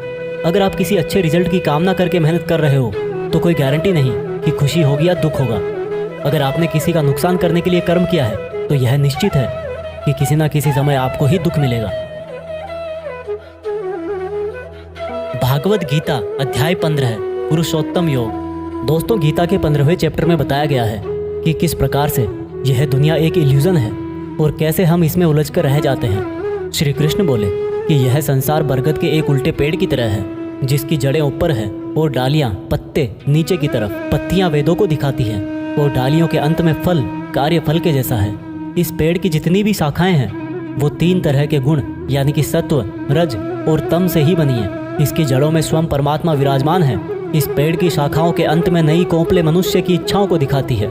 यह पेड़ हर दिशा में इस तरह से बढ़ा रहता है कि ज्ञान के अभाव में मनुष्य इसमें उलझकर ही रह जाता है और जो इस पेड़ के रहस्य को जान लेता है वह परम ब्रह्म को प्राप्त हो जाता है। इसलिए इस माया वाले जीवन रूपी बरगद के पेड़ को ज्ञान की कुल्हाड़ी से काटकर उचित योग का पालन करके उस परम ब्रह्म को ढूंढना चाहिए और जिसका मान, मोह, सम्मान, अपमान सभी नष्ट हो गए हैं और बुद्धि स्थिर हो गई है, वह पुरुष इससे मुक्ति पा सकता है। और मुक्ति पाकर जिस परम पद को वे पुरुष प्राप्त होते हैं उसको कोई भी सूरज रोशन नहीं कर सकता, क्योंकि वह मेरा परम धाम है। हे अर्जुन, इस मानव शरीर में आत्मा मेरा ही अंश है और यह आत्मा ही मृत्यु के बाद दूसरे शरीर में चली जाती है। यह शरीर कान, आँख, त्वचा, जीभ, नाक और मन से ही इन इंद्रियों का और वासनाओं का सेवन करता है और यह केवल ज्ञानी जन ही जानते हैं। इस संसार में शरीर नाशवान है और आत्मा अविनाशी है और इन सब में सबसे श्रेष्ठ है परमात्मा, जो कि सब लोगों का पालन पोषण करता है। इसलिए मैं ही पुरुषोत्तम हूँ। दोस्तों, इस चैप्टर में हमने देखा कि हम जिंदगी में बहुत बार उस चीज़ के पीछे भागते हैं जिसको हासिल करके भी हमारी इच्छा खत्म नहीं होती। हम जितनी इच्छाएं पूरी करते हैं उतनी ही और बढ़ जाती हैं। इसलिए उस इंसान को जिसको लाइफ में कुछ बड़ा करना है उसको अपने डिटर्मिनेशन से उन इच्छाओं के जाल को काट देना है, तभी वह इस इल्यूजन वाले ट्री से परमात्मा को यानी कि आपकी पर्सनल लाइफ के केस में सक्सेस को ढूंढ पाएगा। भागवत गीता अध्याय 16, 2 स्वभाव। दोस्तों, गीता के 16वें चैप्टर में बताया गया है कि मनुष्य के कौन से 2 नेचर या बिहेवियर होते हैं। श्री कृष्ण बोले, हे अर्जुन, इस संसार में 2 तरह के स्वभाव हैं, देवीय स्वभाव और असुरी स्वभाव, यानी कि देवता के समान और राक्षस के समान। पहले मैं तुझे देवीय स्वभाव के बारे में बताऊंगा। कभी भय ना करना, अपने मन को शुद्ध रखना, हमेशा परमात्मा को ही याद करना, इंद्रियों को वश में रखना, धर्म ग्रंथों का पाठ करना, किसी भी जीव को कष्ट नहीं देना, हर तरह के भाव में सम रहना, हर जीवात्मा को बराबर समझना, कभी क्रोध और मोह ना करना, क्षमा करना, धैर्य रखना और यहाँ तक कि अपने ही गुणों का भी अभिमान नहीं करना, देवीय स्वभाव है। अब मैं तुझे असुरी स्वभाव बताऊंगा। घमंड, क्रोध, सांसारिक आसक्ति, नफरत, अज्ञान, वासनाएं, आशाएं करना और शरीर को इंद्रियों के वश में रखना असुरी स्वभाव है। असुरी स्वभाव वाले ना तो सम्मान से बात करते हैं और ना ही सत्य बोलते हैं। बुरे कर्मों से जिनका स्वभाव पूरी तरह से नष्ट होकर बुद्धि मंद हो चुकी है और जो इस संसार में सिर्फ नाश का कारण ही बनते हैं, इन व्यक्तियों की इच्छाएं कभी पूरी नहीं होती। उन व्यक्तियों का सुख सिर्फ इंद्रियों के सुख तक ही सीमित है। वह हमेशा और अधिक वस्तुएं प्राप्त करने में ही लगे रहते हैं। वह हर काम को करने वाला खुद को ही मानते हैं। वे सिर्फ दिखावे के लिए ही धर्म और दान करते हैं। देवीय स्वभाव से मुक्ति होती है, जबकि असुरी स्वभाव से बंधन उत्पन्न होता है। असुरी स्वभाव वालों को तो मैं बार बार असुरों में ही जन्म देता हूँ। इस तरह से असुरी हमेशा नीचे गिरते रहते हैं। हे अर्जुन, काम, क्रोध और लोभ ही नरक के 3 द्वार हैं, इसलिए इनको जितना जल्दी हो छोड़ देना चाहिए। जो भी मनुष्य इन तीनों नरक के द्वारों को छोड़ देता है वह तो फिर मेरे ही आश्रय में आता है। इसलिए हे अर्जुन, तू शास्त्रों सहित इस देवीय स्वभाव को प्राप्त करके आगे बढ़ता जा। दोस्तों, इस चैप्टर का मीनिंग तो आपको आसानी से समझ में आ ही गया होगा। आखिर में जो 3 नेगेटिव फैक्टर्स बताए गए हैं, वासनाएं, गुस्सा और लोभ, यह सबसे बड़े दुश्मन है। इनसे जरा बच के रहना। भागवत गीता अध्याय 17, श्रद्धा के रूप। दोस्तों, गीता के 17वें अध्याय में आप जानेंगे कि कर्मों को, भोजन को, यज्ञ को, तप को, ज्ञान वगैरह को कौन से 3 भागों में बांटा गया है।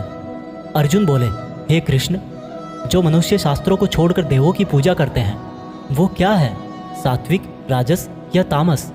कृष्ण बोले, हे अर्जुन, जो व्यक्ति देवों को पूजते समय जिस तरह का विचार रखते हैं वे उसके हिसाब से ही सात्विक, राजस या तामस बनते हैं। सात्विक लोग देवताओं को पूजते हैं, राजस यक्ष और राक्षसों को और तामस प्रेतों को।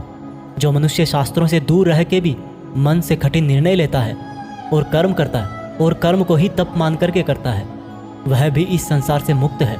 जिस तरह से भोजन भी सात्विक, राजस और तामस होता है, उसी तरह से यज्ञ, तप और दान भी 3-3 प्रकार के होते हैं। फलों से किया गया भोजन सात्विक होता है। राजस भोजन स्वाद में तीखे, जैसे कि मीठे, खट्टे, बहुत गर्म आदि होते हैं। और तामस भोजन में जैसे दुर्गंध वाले, बिना रस के, अधपके, अपवित्र आदि हैं। इस तरह यज्ञों में शास्त्र विधि से नियत और फल की इच्छा रहित किया गया यज्ञ सात्विक है। केवल फल प्राप्ति को ध्यान में रखकर किया गया यज्ञ राजस यज्ञ है। शास्त्रों के विरुद्ध, दान रहित और श्रद्धा रहित किया गया यज्ञ तामस यज्ञ है। इसी तरह से तपों में ऐसा तप जो फलों की इच्छा से रहित हो, सात्विक तप कहलाता है। किसी वस्तु की प्राप्ति के लिए किया गया यज्ञ राजस तप कहलाता है और किसी की हानि करने के लिए किया गया तप तामस तप कहलाता है। इस प्रकार से दान में बिना खुद को श्रेय दिए जिसको जो आवश्यकता हो वह दान कर दिया जाए और यह समझा जाए कि दान ही कर्तव्य है, वह दान सात्विक दान कहलाता है। जैसे कि भूखे को खाना खिलाना, वस्त्रहीन को वस्त्र पहनाना, अकाल क्षेत्र में अन्न दान करना। जो दान उसके फलों को दृष्टि में रखकर खुद का मान बढ़ाने के लिए, स्वर्ग की प्राप्ति के लिए और दान के बदले में वापस प्रत्युपकार की चाह में दिया गया हो, वह राजस दान कहलाता है। जो दान बिना सम्मान के किसी को अपमान करके बलपूर्वक दिया जाता है या किसी अयोग्य को दिया जाता है तो उसको तामस दान कहते हैं। श्रद्धा सहित, फल की इच्छा रहित और जगत कल्याण के लिए किया गया दान, यज्ञ और तप मनुष्य को इस संसारी माया से मुक्त करके मुझ में विलीन करता है। दोस्तों, इस चैप्टर में आपने सुना कि हर कर्म के 3 प्रकार होते हैं और इन कर्मों को करते टाइम आपके मन में जैसी भावना या जैसा मकसद होता है उसी तरह से आपको फल मिलता है। और ये तीनों प्रकार हैं सत, रज और तम। सत सबसे अच्छा माना गया है, तम सबसे गिरा हुआ माना गया है। सत का मतलब है आप जो भी काम करें, मेहनत करें, उसमें एकदम इमोशनली स्टेबल होकर, बिना उस काम के रिजल्ट के बारे में सोचे, बिना उस काम को करने का क्रेडिट लिए, खुद के मन की शुद्धता और संसार का कल्याण करने के लिए करें।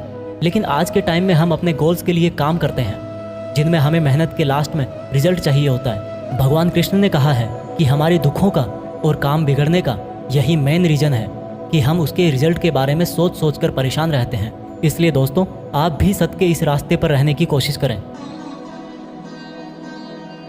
भागवत गीता अध्याय 18 उपसंहार। दोस्तों, गीता के 18वें और आखिरी चैप्टर में हम जानेंगे कि क्या त्याग और संन्यास एक ही है। इस पूरे गीता ग्रंथ का निचोड़ भी आपको इसी चैप्टर में मिल जाएगा, इसलिए आपको इस चैप्टर को लास्ट तक ध्यान से सुनना चाहिए। अर्जुन बोले, हे कृष्ण, मैं त्याग और संन्यास के बारे में जानना चाहता हूँ। श्री कृष्ण ने उत्तर दिया कि अर्जुन, इस संसार में कुछ लोग कर्मों के फलों को छोड़ने को त्याग कहते हैं, और अगर कर्मों को ही त्याग दे तो उसको संन्यास कहते हैं। कुछ लोग सभी कर्मों को दोष भरे और सभी दुखों का कारण मानकर उनका त्याग करने के लिए बोलते हैं, और कुछ लोग बोलते हैं कि यज्ञ, तप और दान वाले कर्म कभी भी नहीं त्यागने चाहिए। इसलिए अर्जुन, अब तू मेरे से त्याग और संन्यास को अच्छी तरह से समझ। इन दोनों में से मैं त्याग को पहले बताऊंगा, क्योंकि यह त्याग भी 3 तरह का होता है, सात्विक, राजस और तामस। यज्ञ, तप और दान, ये तीनों त्याग के योग्य नहीं, बल्कि फल की इच्छा के बिना किया गया यज्ञ, तप और दान, यही सात्विक त्याग कहे जाते हैं। मतलब जो शास्त्रों में दिया गया कर्म और धर्म जिसमें फल और आसक्ति ना हो, उसको सात्विक त्याग कहा जाता है। कोई मनुष्य अगर सभी कर्मों को यह समझकर त्याग दे कि यह कर्म ही दुखों का कारण है, तो यह त्याग राजस त्याग कहलाता है।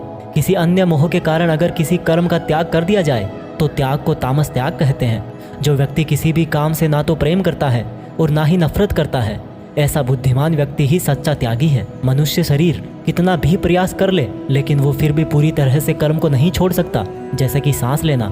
इसलिए कर्मों के फलों को छोड़ देना ही सच्चा त्याग होता है। जो लोग कर्म फलों का त्याग इस संसार में नहीं करते हैं, उनके कर्म फल मृत्यु के बाद भी उनका पीछा नहीं छोड़ते हैं। हे अर्जुन, मनुष्य मन, वाणी और शरीर से जो भी अच्छा या बुरा काम करता है, वह 5 तरह से होता है। करने वाले के द्वारा, उसके शरीर के द्वारा, उसकी ज्ञानेंद्रियों के द्वारा, उसकी कर्मेंद्रियों के द्वारा, या फिर उसके पूजनीय देवताओं के द्वारा। ज्ञाता, ज्ञान और ज्ञेय, ये 3 प्रकार की कर्म प्रेरणा है। कर्ता, कारण और क्रिया, ये 3 तरह के कर्म संग्रह है। अर्जुन, ज्ञान, कर्ता और कर्म, ये तीनों भी 3 तरह के हैं। जिस ज्ञान में परमात्मा को अमर और अनंत माना जाता है, वह ज्ञान सात्विक है। जिस ज्ञान में परमात्मा को अलग अलग समयों में अलग अलग नामों से जाना जाता है, वह राजस ज्ञान है। और जो ज्ञान सात्विक ज्ञान और राजस ज्ञान के बाहर है, वह तामस ज्ञान है। जो कर्म श्रद्धा रहित और फल की इच्छा के बिना किया जाता है, वह सात्विक कर्म कहलाता है। जो कर्म कुछ पाने के लिए किया जाता है, वह राजस है। और जो कर्म किसी का नुकसान करने के लिए किया जाता है, वह तामस कर्म है। इस प्रकार से सात्विक कर्म करने वाला सात्विक कर्ता, राजसी कर्म करने वाला राजसी कर्ता और तामसिक कर्म करने वाला तामसिक कर्ता कहलाता है। इस तरह बुद्धि और संकल्प भी 3-3 तरह के होते हैं। हे अर्जुन, सात्विक कर्म, राजस कर्म और तामस कर्म करने वालों की बुद्धि और संकल्प, ये भी क्रमशः सात्विक, राजस और तामस होते हैं। हे अर्जुन, सुख भी 3 तरह के होते हैं।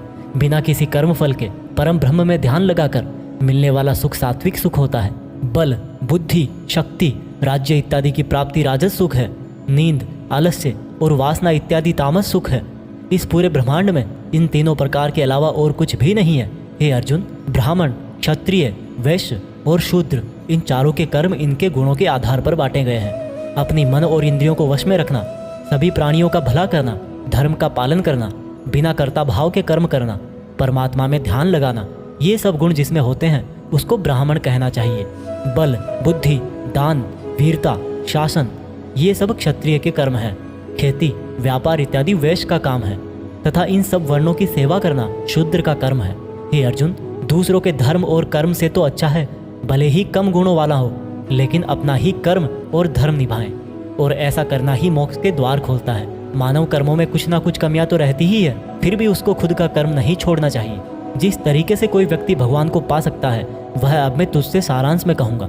हमेशा और हल्का भोजन करने वाला, हमेशा और हल्का भोजन करने वाला, अपने देश का धर्म निभाने वाला, इच्छाओं का त्याग करके एकांत में ज्ञान का अध्ययन करने वाला, मन, वाणी, शरीर को वश में रखने वाला, लाभ हानि, सजीव निर्जीव, मित्र शत्रु, इन सब को बराबर समझने वाला, घमंड, बल, मोह रहित और शांति सहित भगवान से अनंत भक्ति प्रेम करने वाला सदा के लिए मेरे पास आ जाता है। इस तरह का ब्रह्म योगी ना तो कोई आशा करता है, ना ही स्वयं को या दूसरों को दोष देता है, और ना ही दुख और सुख में विचलित होता है। इस तरह का परम योगी सब कर्म करता हुआ भी स्वयं को कर्ता ना समझकर मुझ परमात्मा को ही कर्म करने वाला समझता है।